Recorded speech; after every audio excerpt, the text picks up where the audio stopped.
Hello good morning friends. आज मैं आप लोगों के लिए प्रैक्टिस सेट नंबर 5 लेकर आया हूं और इस सेट में फिर हम 25 क्वेश्चंस को पढ़ेंगे जो आपके बोर्ड एग्जामिनेशन के लिए अति महत्वपूर्ण होंगे। पर वीडियो शुरू करने से पहले मैं आप लोगों को कुछ इंस्ट्रक्शन देना चाहता हूं। इंस्ट्रक्शन नंबर 1, आपको पूरा वीडियो देखना है यदि आपको अच्छे से समझना है तो। इंस्ट्रक्शन नंबर 2, हर एक क्वेश्चन का आंसर आप कमेंट बॉक्स में जरूर लिखते रहें और वीडियो के एंड में जाकर के आप जरूर बताएं कि आपके कितने आंसर्स सही निकले हैं, जिससे आपको अपना रिव्यू पता चलेगा और उसे सुधार पाएंगे। इंस्ट्रक्शन नंबर 3, आप इस पूरे वीडियो को ध्यान से देखेंगे और नोट्स भी बनाते चलेंगे क्योंकि मैं आपको क्वेश्चंस के साथ साथ एडिशनल इंफॉर्मेशन भी देता हूं। और लास्ट और बहुत इंपॉर्टेंट इंस्ट्रक्शन वो ये है कि आपको अगर वीडियो पसंद आता है आप इसे लाइक कर देंगे और अगर चैनल पर पहली बार आए तो सब्सक्राइब करके अपने सभी दोस्तों को शेयर भी जरूर करेंगे ताकि चैनल ज़्यादा से ज़्यादा जल्दी से जल्दी ग्रो कर सके और बोर्ड एग्जामिनेशन में बैठने वाले सभी आईसीएसई बच्चों को मदद मिल सके। तो चलिए शुरू करते हैं हिस्ट्री एंड सिविक्स का सेट नंबर 5। पहला क्वेश्चन आपके सामने है जिसमें पूछा जा रहा है, और हाँ यहाँ पे हम क्वेश्चन नंबर 101 से लेके 125 तक करेंगे क्योंकि 100 क्वेश्चंस हम पहले कर चुके हैं। आप क्लास 10th की प्लेलिस्ट में जाकर के देख सकते हैं हमारे चैनल पर विजिट करके।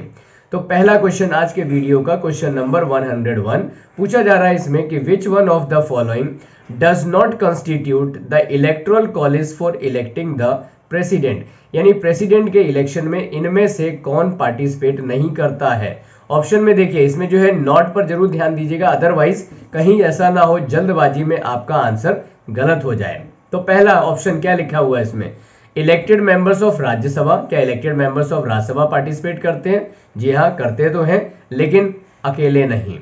कि इलेक्टेड मेंबर्स ऑफ लोकसभा, जी हाँ ये भी करते हैं लेकिन सिर्फ ये नहीं।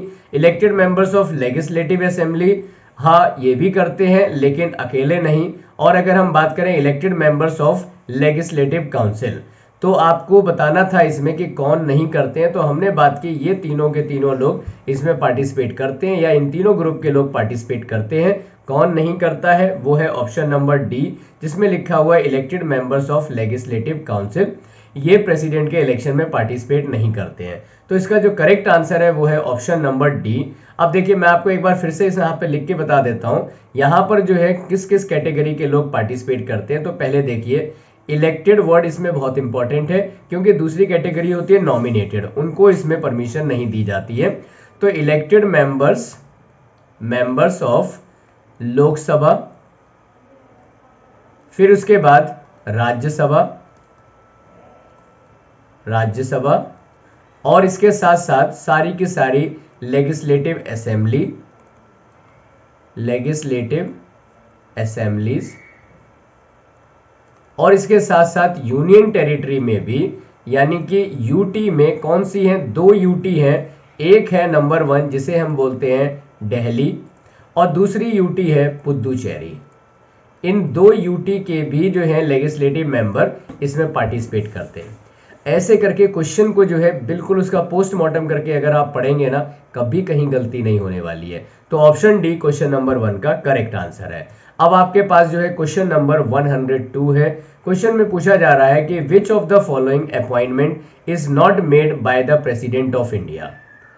तो इनमें से किसका अपॉइंटमेंट प्रेसिडेंट के द्वारा नहीं होता है। अब देखिए ऑप्शन ए में है speaker of Lok Sabha, option B chief justice of India, option C chief of the air force और option D chief of army. तो इसका करेक्ट आंसर क्या होगा? तो इनमें से जो करेक्ट आंसर है यानी कि किसको प्रेसिडेंट अपॉइंट नहीं करता है वो है स्पीकर ऑफ लोकसभा।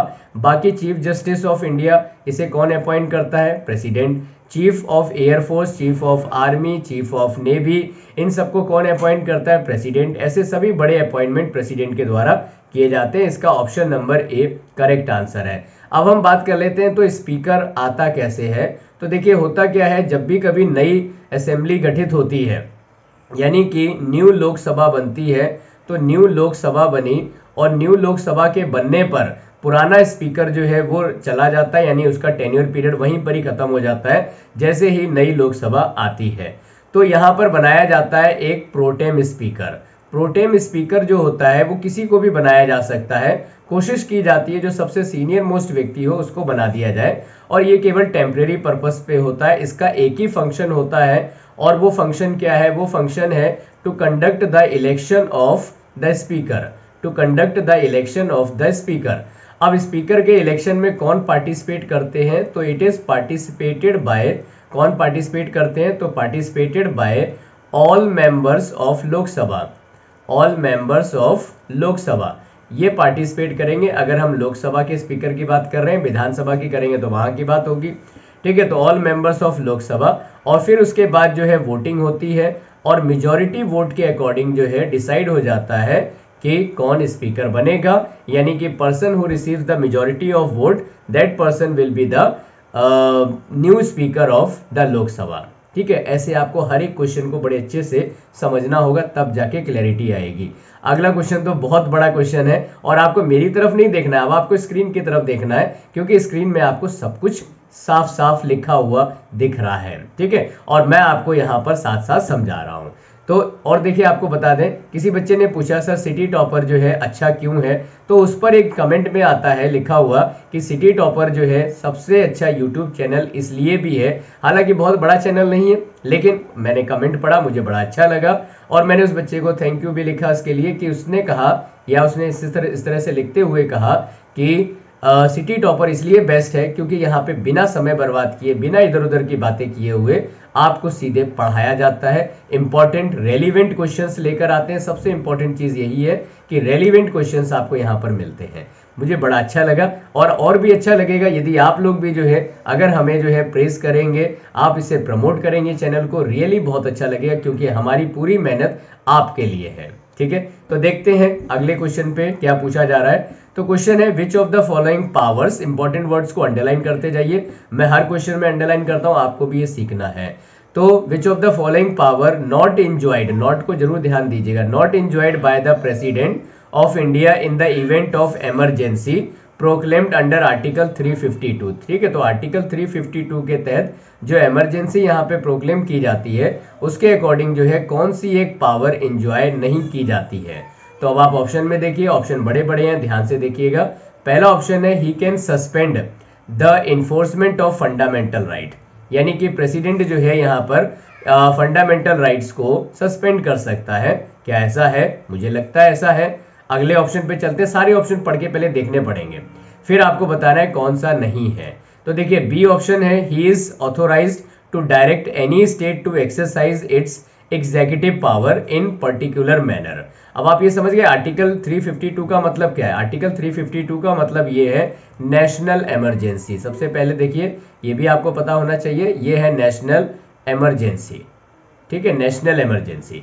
तो इसमें डेफिनेटली पूरे स्टेट के ऊपर ये इमरजेंसी लागू होगी, तो ये भी पॉइंट ठीक है। इसके बाद ऑप्शन नंबर सी में लिखते हैं he is authorised during the recess of Lok Sabha to allow expenditure from the consolidated fund of India pending sanction of the parliament. बिल्कुल ये भी होगा। अब क्या नहीं होगा, तो आप बचा हुआ नहीं होगा, ऑप्शन पढ़ के देखते हैं क्या ऐसा तो नहीं कि ये भी है। तो देखिए he is authorised to dissolve the Rajya Sabha. No, Rajya Sabha तो कभी डिसॉल्व ही नहीं होती है, यहीं से बात खत्म हो जाती है। हाँ, लोकसभा को डिसॉल्व किया जा सकता है, लेकिन इमरजेंसी में क्यों डिसॉल्व करेंगे? ये तो केवल एक टेम्परेरी सिचुएशन है ना, वॉर चल रही है, कोई जो है आर्म्ड रिवेल हो गया है, इस कंडीशन में केवल और केवल इमरजेंसी लगाई जाती है, नेशनल इमरजेंसी। तो इस कंडीशन में हम लोकसभा को डिसॉल्व क्यों कर देंगे? हाँ, ये जरूर है कि लोकसभा टेम्परेरली जो है वर्क में नहीं होगी, सारे के सारे जो है रूल्स, सारे के सारे लॉज वो अब राज्यसभा से ही बनाए जाएंगे, ठीक है। तो यहाँ पर अगर हम मोटे मोटे तौर पे देखें, चलिए लोकसभा को हम छोड़ भी दें, तो राज्यसभा को डिसॉल्व नहीं किया जाता है। तो ऑप्शन नंबर डी इसका करेक्ट आंसर है, option number D correct answer है, ठीक है। और ये पूरा मैंने आपको समझा ही दिया था साथ साथ। अब अगले क्वेश्चन पे चलते हैं। अगला क्वेश्चन है in case a president dies, situation समझना, in case president dies while in office the vice president can act as president for maximum period of. सबसे पहले तो आपको ये समझना है, अगर प्रेसिडेंट जो है किसी भी तरह से प्रेसिडेंट की जो है डेथ हो जाती है ऑफिस टाइम पर, तो उसकी जगह जो है कौन लेगा? तो उसकी जगह लेगा वाइस प्रेसिडेंट। अब क्वेश्चन में आपसे ये पूछा जा रहा है कि वाइस प्रेसिडेंट मैक्सिमम कितने पीरियड तक जो है प्रेसिडेंट की जगह पे काम कर सकता है। तो आपके पास जो ऑप्शंस है देखिए 2 ईयर्स, 1 ईयर, 3 मंथ, 6 मंथ। और इसका करेक्ट आंसर क्या है? इसका करेक्ट आंसर है ऑप्शन नंबर डी यानी कि 6 मंथ। तो प्रेसिडेंट की जगह पे वाइस प्रेसिडेंट 6 मंथ्स के लिए यहाँ पर ऑफिस को देख सकता है। हालांकि ये मंथ्स एक्सटेंड किए जाते हैं डिफरेंट सर्कमस्टांसेस पे, तो इट कैन बी एक्सटेंडेड, लेकिन नॉर्मल कंडीशन पर नहीं। तो 6 मंथ इसका करेक्ट आंसर रहेगा। अब इसके बाद जो है, अच्छा एक चीज और बताइए, एक चीज और इसमें पूछ लेते हैं। अगर वाइस प्रेसिडेंट भी, जैसे मान लीजिए इत्तेफाक की बात है, अगर वाइस प्रेसिडेंट भी जो है यहाँ पर मर जाता है या फिर जो है रिजाइन कर देता है, तो इस कंडीशन में इस कुर्सी को कौन संभालेगा? ओके, आप लोगों ने अपने आंसर लिखने शुरू कर दिए हैं, वेरी गुड। इसको जो है संभालने का जो है जिम्मा होगा वो होगा chief justice of supreme court. ठीक है, उस समय ऐसी स्थिति में chief justice of supreme court को ये जिम्मेदारी दी जाएगी। आप फटाफट chief justice of supreme court का नाम लिख सकते हैं, तो कमेंट बॉक्स में लिख के बताइए, देखें आपको मालूम है या नहीं मालूम है। अब हम है नेक्स्ट क्वेश्चन यानी क्वेश्चन नंबर 105 पर। क्वेश्चन है which of the following is true in context of the president, यानी प्रेसिडेंट के मामले में इनमें से क्या बात सही है। ऑप्शन नंबर 1 यानी ए, बहुत बड़े बड़े ऑप्शन है तो ध्यान से पढ़ने होंगे आपको। He addresses the first session of the parliament after each general election of the Lok Sabha and at the commencement of the first session of each year। अब ये आपको जज करना है, परीक्षण इसका आपको करना है, ये सही है गलत है मैं आपको एंड में बताऊंगा। ऑप्शन बी है he addresses the first session of parliament at the beginning of each year as well as the last session held at the end of each year। क्या ये सही है? और फिर सी ऑप्शन में बोल बताया जा रहा है he addresses the parliament daily। क्या ये सही है या फिर नन ऑफ दिस? तो देखिए ये तो आपका गलत हो जाता है, डेली तो एड्रेस नहीं करता है, और यहाँ इसलिए गलत हो जाता है क्योंकि लास्ट सेशन ये एड्रेस नहीं करता है। ठीक है, तो अब आपका करेक्ट आंसर क्या बचता है? Option number A. इसका करेक्ट आंसर क्या होगा? वो है आपका ऑप्शन नंबर ए। ठीक है, तो ऑप्शन ए इसका करेक्ट आंसर है, यानी कि प्रेसिडेंट कब कब एड्रेस करता है, तो या तो जो है जनरल इलेक्शन के बाद में जो फर्स्ट सेशन होता है, first session after general election, ठीक है, या फिर जो है एवरी ईयर के, ठीक है, फर्स्ट सेशन ऑफ, ऐसे लिख देते हैं, first session of every year. ठीक है, तो हर साल का जो बिगनिंग का फर्स्ट सेशन होता है वहां पर प्रेसिडेंट एड्रेस करता है। ठीक है, चलिए अगला क्वेश्चन आपके सामने है, क्वेश्चन नंबर 106। क्वेश्चन है when can a president use his डिस्क्रिएशन in appointing the prime minister. तो प्रेसिडेंट के ये डिस्क्रिशनरी पावर होती है, आपको याद रखना है डिस्क्रिशनरी पावर होती है, तो इस पावर का प्रेसिडेंट इस्तेमाल कब कर सकता है? प्राइम मिनिस्टर को अपॉइंट करने के कंडीशन में। तो कहते हैं इन ऑल सर्कमस्टांसेस। क्या ऐसा हो सकता है? ये तो बिल्कुल नहीं हो सकता, वरना तो प्रेसिडेंट जो है यहाँ पे तानाशाह हो जाता। ऑप्शन बी है इन नो सर्कमस्टांसेस, कोई मतलब ही नहीं है, तो यूजलेस ऑप्शन है। और only when Lok Sabha has been dissolve. क्या ऐसा है कि लोकसभा के डिसॉल्व होने पर? परीक्षण कीजिए आप अपना, और डी ऑप्शन पढ़ लेते हैं when no political party enjoy the clear majority in the Lok Sabha. तो बताइए कौन सा ऑप्शन करेक्ट होगा, सी या डी? ए और बी तो मैं पहले ही काट चुका हूं, बताइए सी या डी में से कौन सा ऑप्शन सही होगा। और देखिए इसका जो सही ऑप्शन होगा, आप लोग भी लिख रहे हैं, आप लोग लगातार लिख रहे हैं, वेरी गुड, ये बहुत अच्छी बात है। और सबसे अच्छी बात यह है कि आप मेरी इंस्ट्रक्शंस को फॉलो कर रहे हैं, और आपको बता दें इंस्ट्रक्शन को फॉलो करते रहेंगे, आपको बहुत बहुत फायदा होने वाला है। तो आपका इसका जो करेक्ट आंसर है वो है ऑप्शन नंबर डी। क्या करेक्ट आंसर रहेगा? Option D. ठीक है, ऑप्शन डी में क्या लिखते हैं, जब किसी भी पॉलिटिकल पार्टी को जो है क्लियर मेजॉरिटी नहीं मिलती है, यानी कि जो है किसी को भी 50% की मेजॉरिटी, 50% प्लस की मेजॉरिटी नहीं मिलती है, तो वहां पर कोलिशन गवर्नमेंट बनाने के लिए एक चांस दिया जाता है। अगर कोलिशन गवर्नमेंट भी नहीं बन पाती है, फेल्ड हो जाता है, तो प्रेसिडेंट अपनी डिस्क्रिशनरी पावर का इस्तेमाल कर सकता है यहाँ पर, और इस पावर के इस्तेमाल से जो है वो किसी व्यक्ति को थोड़े समय के लिए, टेम्परेरी पर्पस के लिए वो प्रधानमंत्री बना सकता है। लेकिन कंडीशन ये है उसको मेजॉरिटी शो करनी पड़ेगी, उसको मेजॉरिटी यहाँ पर शो करनी पड़ेगी। ठीक है, तो ऐसी कंडीशन में क्या कहेंगे हम कि प्रेसिडेंट की डिस्क्रिशनरी पावर बनती है जब पार्लियामेंट के अंदर कोई भी पार्टी मेजॉरिटी में ना हो, तब वो किसी को प्रधानमंत्री बना सकता है, अपॉइंट कर सकता है। चलिए अगला क्वेश्चन आपके सामने, question number 107 who can initiate impeachment proceeding. Impeachment की प्रोसीडिंग की शुरुआत कौन करेगा प्रेसिडेंट के खिलाफ। ठीक है, अब आप ऑप्शन में देखिए, ऑप्शन ए में लिखा हुआ है only Lok Sabha, option B cabinet, option C any Vidhan Sabha, या फिर either house of the parliament. तो इसका करेक्ट आंसर क्या होगा? इसका जो करेक्ट आंसर है वो है आपका, लिखिए जल्दी जल्दी जल्दी जल्दी लिखिए, लिखते रहिए। इसका correct answer option number D है, ईदर हाउस ऑफ पार्लियामेंट। ये वाली बिल, इम्पीचमेंट वाली बिल, ये किसी भी पार्लियामेंट के हाउस में इंट्रोड्यूस की जा सकती है। आइए इसको थोड़ा सा हम अच्छे से समझ लेते हैं। ऑप्शन डी इसका जो है करेक्ट आंसर है। देखिए, इम्पीचमेंट जब कभी लाया जाता है तो इम्पीचमेंट लाने की जो है कारण क्या है, वो है प्रूवन मिसबिहेवियर। प्रूवन मिसबिहेवियर अगर है यहाँ पर प्रेसिडेंट का, तो उसके अगेंस्ट में जो है इम्पीचमेंट लाया जा सकता है। और इम्पीचमेंट को कैसे लाएंगे, तो ये either house of the parliament में आ सकता है, either house of the parliament.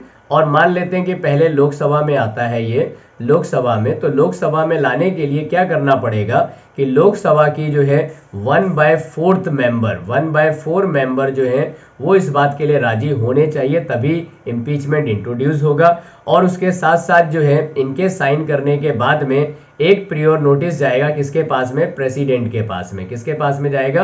President के पास में जाएगा। और प्रेसिडेंट के पास जब ये नोटिस जाएगा तो प्रेसिडेंट को जो है कितने दिन पहले जाएगा? 14 डेज। कितने दिन पहले?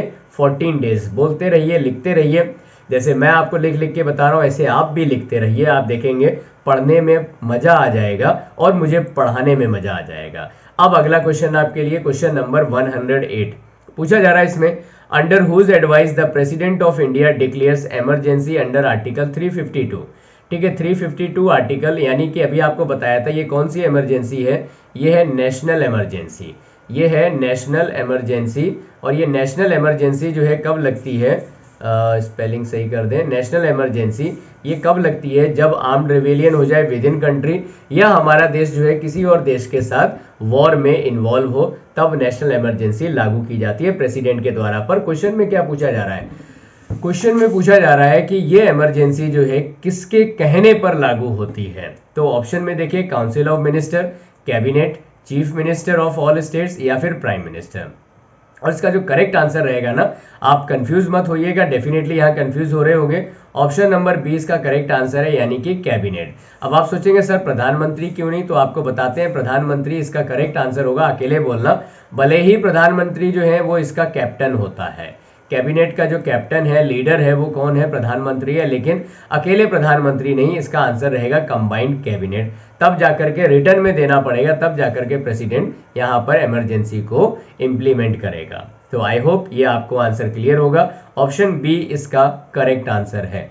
अब हम अगले क्वेश्चन पर हैं और नेक्स्ट क्वेश्चन है क्वेश्चन नंबर 109। ऐसे ही मैं आप लोगों को जो है मोर देन थाउजेंड्स क्वेश्चन की प्रैक्टिस कराऊंगा हिस्ट्री सिविक्स में, जिसके बाद कोई गुंजाइश नहीं बचेगी कि आपका एक भी आंसर गलत होगा, एटलीस्ट हिस्ट्री सिविक्स में। फिर दूसरे सब्जेक्ट्स पर भी आएंगे, लेकिन हाँ आप लोगों से ये तो जरूर कहेंगे कि अगर आपको जल्दी जल्दी इसमें वीडियोस चाहिए तो चैनल को इतना प्रमोट कीजिए, आप अपने स्कूल के सभी बच्चों के साथ इसको शेयर कीजिए, चर्चा कीजिए इस चैनल के बारे में, और फिर आप देखिएगा आपको हर सब्जेक्ट्स के कितने सारे वीडियो प्रैक्टिस सेट्स पूरे चैप्टर की एक्सप्लेनेशन के साथ में आपको मिलने लगेंगे। ठीक है, तो अब देखिए question number 109, a proclamation of emergency issued under article 360। ठीक है, अब आर्टिकल बदल गया 360 का मतलब कौन सी इमरजेंसी है?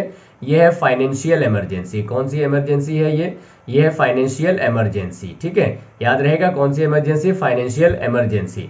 तो फाइनेंशियल इमरजेंसी को कह रहे हैं कि must be approved by the parliament with in, कितने समय में जो है ये अप्रूव्ड हो जानी चाहिए? तो ऑप्शन में देखिए ए में लिखा हुआ है 1 मंथ, या फिर 6 वीक, या फिर 2 मंथ्स, या फिर 3 मंथ। अब आपको बताना है इसका करेक्ट आंसर क्या है। तो देखिए इसका जो करेक्ट आंसर है वो रहेगा 2 मंथ्स। क्या रहेगा इसका करेक्ट आंसर? 2 मंथ्स। तो 2 मंथ्स इसका करेक्ट आंसर होगा, यानी कि ऑप्शन नंबर सी इसका करेक्ट आंसर रहेगा। ठीक है, आइए थोड़ा सा और हम इसको समझें। ऑप्शन सी इसका करेक्ट आंसर है, यानी कि 2 मंथ्स। अब आपको बताएं, एक होता है ऑर्डिनेंस, आप जानते होंगे ऑर्डिनेंस क्या होता है। इसकी भी जो है वैल्यू बिल्कुल पार्लियामेंट के लॉ के बराबर होती है, लेकिन इसको तब इशू किया जाता है प्रेसिडेंट के द्वारा on the advice of the cabinet when parliament is not in the session. तो इसका अपना जो समय होता है वो होता है 6 वीक का, यानी कि 6 week since the parliament start, और पार्लियामेंट ऐसे लिख लेते हैं, सिंस द क्या लिख रहे थे हम, हाँ 6 वीक फ्रॉम द रीअसेंबलिंग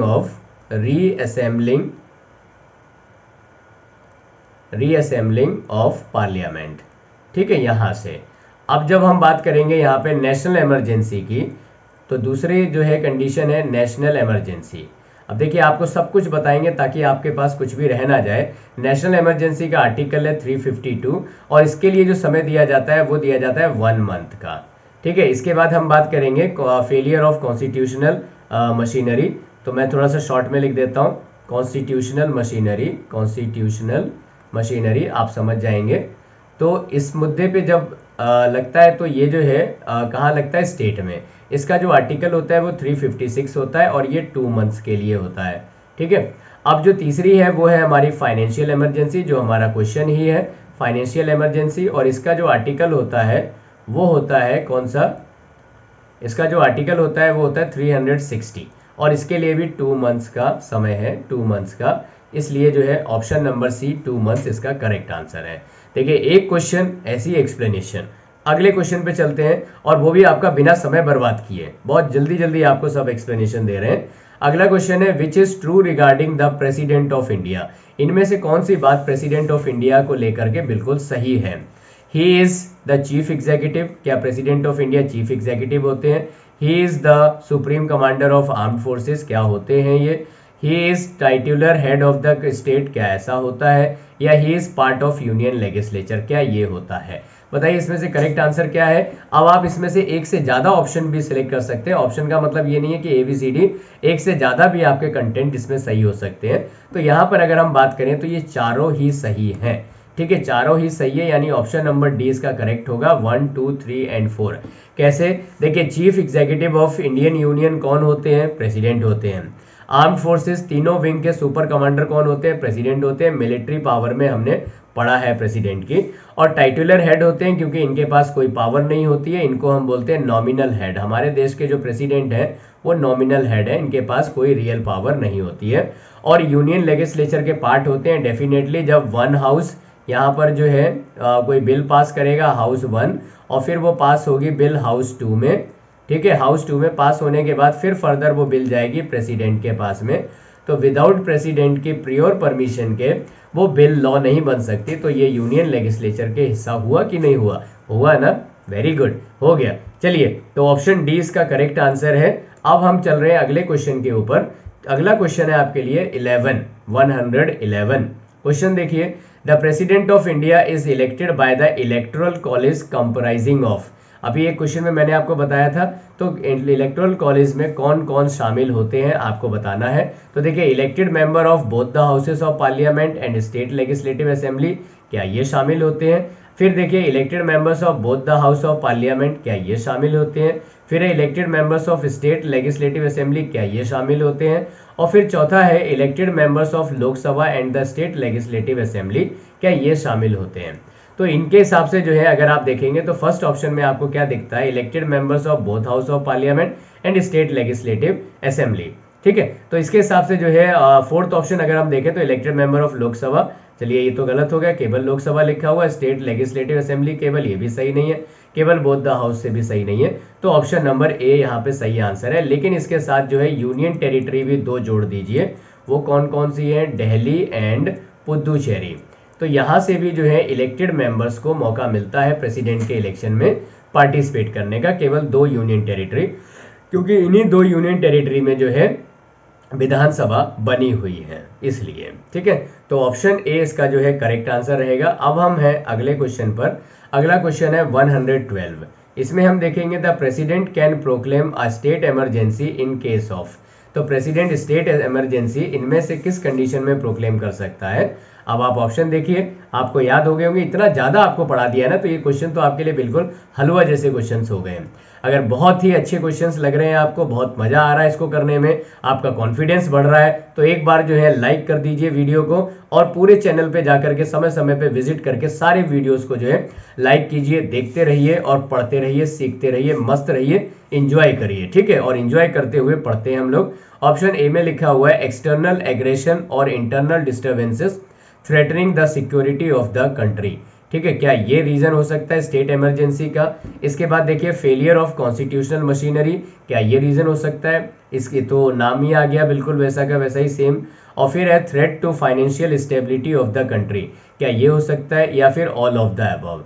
तो ऑल ऑफ द अबव तो हम पहले ही काट लेते हैं। जब हम बात करें यहाँ पे स्टेट इमरजेंसी की, तो फाइनेंशियल स्टेबिलिटी का मतलब नहीं है, क्योंकि फाइनेंशियल स्टेबिलिटी कब हम बात करेंगे, फाइनेंशियल स्टेबिलिटी की हम बात तब करेंगे जब हमारे यहाँ पे बात हो रही होगी किसकी, इकोनॉमिक क्राइसिस की, तो उसकी भी जरूरत नहीं है। फेलियर ऑफ कॉन्स्टिट्यूशनल मशीनरी, और जब फॉरेन एक्सटर्नल एग्रेशन की बात करेंगे तो ये तो नेशनल इमरजेंसी है। तो ऑप्शन नंबर बी इसका करेक्ट आंसर है, ऑप्शन बी। अब हम अगले क्वेश्चन पे चलते हैं, एक्सप्लेनेशन मैंने आपको साथ साथ ही दे दी।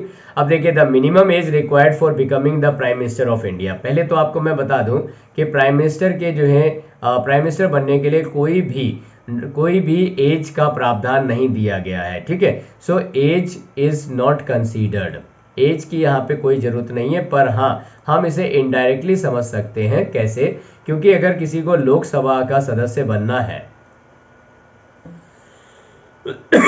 सॉरी, किसी को अगर लोकसभा का सदस्य बनना है तो उसको 25 इयर्स का होना जरूरी है। किसी को अगर राज्यसभा का सदस्य बनना है, मेंबर ऑफ राज्यसभा, तो उसे 30 इयर्स का होना जरूरी है, ठीक है। अब इस कंडीशन में हम देखते हैं, अगर कोई व्यक्ति राज्यसभा का सदस्य है तो वो प्रधानमंत्री बन सकता है, अगर कोई लोकसभा का सदस्य है तो वो भी प्रधानमंत्री बन सकता है, ठीक है। तो अगर इस कंडीशन में हम देखें तो मिनिमम पहले नंबर किसका आता है, लोकसभा का, यानी कि 25 इयर्स जो है इतनी कम से कम चाहिए होगी। वैसे तो कोई प्रावधान नहीं है, लेकिन इतनी तो कम से कम चाहिए होगी, क्योंकि अगर वो किसी का सदस्य ही नहीं है हाउस का, तो प्रधानमंत्री तो बन ही नहीं सकता। तो इसका जो करेक्ट आंसर है वो है आपका ऑप्शन नंबर ए, 25 इयर्स। देखिए, इतनी आसानी से आपको समझा दिया इस प्रश्न को। चलिए अगला क्वेश्चन है हमारा, यहाँ तो देख लीजिए ऑप्शन नंबर ए करेक्ट है। अगला क्वेश्चन है, how many types of emergency have been visualised in the constitution of India. कितनी तरह की इमरजेंसी है? तो इमरजेंसी अभी आपको बताई थी, एक आर्टिकल 352 में है, एक आर्टिकल 356 में है, एक आर्टिकल 360 में है। तो कितनी इमरजेंसी होगी? 1 2 3, टोटल 3 इमरजेंसी है, यानी कि ऑप्शन नंबर सी इसका करेक्ट आंसर है। अब आपके लिए जो है अगला क्वेश्चन है आपके सामने, पूछा जा रहा है इसमें, the president of India can be removed from his office by the. अब प्रेसिडेंट ऑफ इंडिया को इनमें से किसके थ्रू जो है अपने ऑफिस से रिमूव किया जा सकता है? ऑप्शन में देखिए, ए में लिखा है प्राइम मिनिस्टर, क्या ये कर सकते हैं? ऑप्शन बी में लोकसभा, क्या ये कर सकते हैं? ऑप्शन सी में चीफ जस्टिस ऑफ इंडिया, क्या ये कर सकते हैं? ऑप्शन सी में, डी में पार्लियामेंट। तो इनमें से कौन कर सकता है? तो इसका करेक्ट आंसर है option number D, parliament. President को जो है पार्लियामेंट से ही रिमूव किया जा सकता है, और जो इनको रिमूव करते हैं उसका प्रोसेस कहलाता है इम्पीचमेंट। क्या प्रोसेस है? इम्पीचमेंट। इम्पीचमेंट प्रोसेस के थ्रू प्रेसिडेंट को रिमूव कर सकते हैं। उसमें भी जो है बेसिक रीजन क्या होना चाहिए? वो होना चाहिए प्रूवन मिसबिहेवियर और इनकैपेसिटी, ठीक है, इनकैपेसिटी। तो इस कंडीशन में जो है हम प्रेसिडेंट को जो है रिमूव कर सकते हैं। आई होप आंसर आपको क्लियर हो रहे होंगे और बहुत अच्छा लग रहा होगा। अगला क्वेश्चन आपके लिए है, which of the following writs is issued by the court in case of illegal detention. Illegal detention के केस में जो है किस रिट का इस्तेमाल किया जा सकता है? तो ऑप्शन ए में पूछा जा रहा है हैबियस कॉर्पस, ऑप्शन बी है मैंडेमस, ऑप्शन सी है सर्टिरियोरी और ऑप्शन डी है क्वे वारंटो। अब इसके साथ साथ आप जो है जो पांचवी रिट है उसका नाम लिख के बता दीजिए कमेंट बॉक्स में, देखें आपको पांचवी रिट तुरंत इमीडिएटली याद है या नहीं है। इसका करेक्ट आंसर क्या होगा? इसका जो करेक्ट आंसर है वो है option number A, habeas corpus, ठीक है। क्या करेक्ट आंसर है? Habeas corpus. अब हम अगले क्वेश्चन पर हैं, और अगला क्वेश्चन है हमारा, क्या है अगला question? Number 117, what is meant by a court of record. Court of record बहुत ही इंपॉर्टेंट टॉपिक है और बहुत अच्छे से इसे समझना भी जरूरी होता है। तो देखिए ऑप्शन ए में जो है इसका मीनिंग लिख कर देते हैं कि court that preserve all its record, क्या ये इसका आंसर है। ऑप्शन बी में है court that maintains records of all lower courts, क्या ये इसका आंसर है। आपको जज करना है, जजमेंट आपकी होगी, देखें आपकी जजमेंट सही निकलती है या नहीं। और ऑप्शन सी में है the court that punish for its contempt, क्या ये इसका करेक्ट आंसर है। और ऑप्शन डी है the court that is contempt to give direction and issue writs. तो इसका करेक्ट आंसर क्या होगा अब आप समझ ही गए होंगे। अगर हम जो है ये कंटेम्प्ट की अगर हम बात करें, sorry competent to give direction and issues, इसकी बात अगर हम करें तो ये मैंडेमस में आएगा। अगर हम जो है यहाँ पे पनिश की बात करें तो ये किस में आएगा, पनिश फॉर इट्स कंटेम्प्ट, तो कंटेम्प्ट ऑफ कोर्ट में पाएगा ये। और maintains record of all lower courts, इसकी जरूरत नहीं है, तो क्या बचा, ऑप्शन नंबर ए इसका करेक्ट आंसर है, ऑप्शन ए करेक्ट आंसर है। अब हम अगले क्वेश्चन पर हैं। अगला क्वेश्चन है क्वेश्चन नंबर 118। तो देखिए जजेस of high court are appointed by the, high court के जजेस को कौन अपॉइंट करता है। ऑप्शन ए में है गवर्नर, ऑप्शन बी में चीफ जस्टिस, या सी प्रेसिडेंट, और D chief justice of high court. तो यहाँ पे अपॉइंटमेंट की केवल बात की जा रही है, तो अपॉइंटमेंट में option number C president correct answer है। तो जितने भी गवर्नर होते हैं उनका अपॉइंटमेंट, उनका ट्रांसफर, ये सब प्रेसिडेंट के द्वारा किया जाता है। अब एक बड़ा सा क्वेश्चन आपके सामने है। क्वेश्चन में पूछा जा रहा है कि which of the following regarding the advisory jurisdiction of the supreme court are correct. अगर एडवाइजरी ज्यूरिसडिक्शन से संबंधित बात करें तो इनमें से कौन सा करेक्ट है। क्वेश्चन बहुत बड़ा है, ध्यान से देखिएगा ताकि आपको समझने में कोई गलती ना हो, और यहीं पर ही मार्क्स कट जाते हैं हमारे। तो क्वेश्चन है it is binding on the supreme court to give its opinion on any matter referred to it by the president. यानी कि हमने क्या कहा यहाँ पर, हमने कहा कि जो है it is binding on the supreme court, supreme court पे बाइंड होता है किसी भी ओपिनियन पर, जो है लीगल ओपिनियन पर जो है इनका ओपिनियन एडवाइस ली जा सकती है। तो बिल्कुल सही है।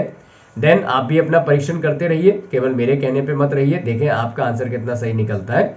और फिर इसके बाद में the full bench of supreme court hears any reference made it to under its power. तो क्या कह रहे हैं, full bench of supreme court, इसकी भाई क्या जरूरत है, फुल बेंच की क्या जरूरत है यहाँ पर, ठीक है। तो ये तो गलत हो गया। Number 3, the opinion given by the supreme court on a reference under the advisory jurisdiction is not binding on the government. Very good, ये तो बात तो सही है। आपको बताया था कि सुप्रीम कोर्ट को एडवाइस तो देनी पड़ेगी, लेकिन गवर्नमेंट के ऊपर बाइंड है ऐसा कुछ नहीं है, ठीक है। तो यानी कि 2, 3 भी सही है। अगर हम यहाँ पे बात करें ऑप्शन 4 की, तो not more than 1 reference at a time can be made to supreme court. अरे भाई ऐसी कहाँ बाउंडेशन है, आप जितने चाहो उतने रेफरेंस ले लो, जितने चाहो उतने इश्यूज पे डिस्कस कर लो, एडवाइस ले लो, ठीक है। तो ऐसी कोई बाउंडेशन ही नहीं है।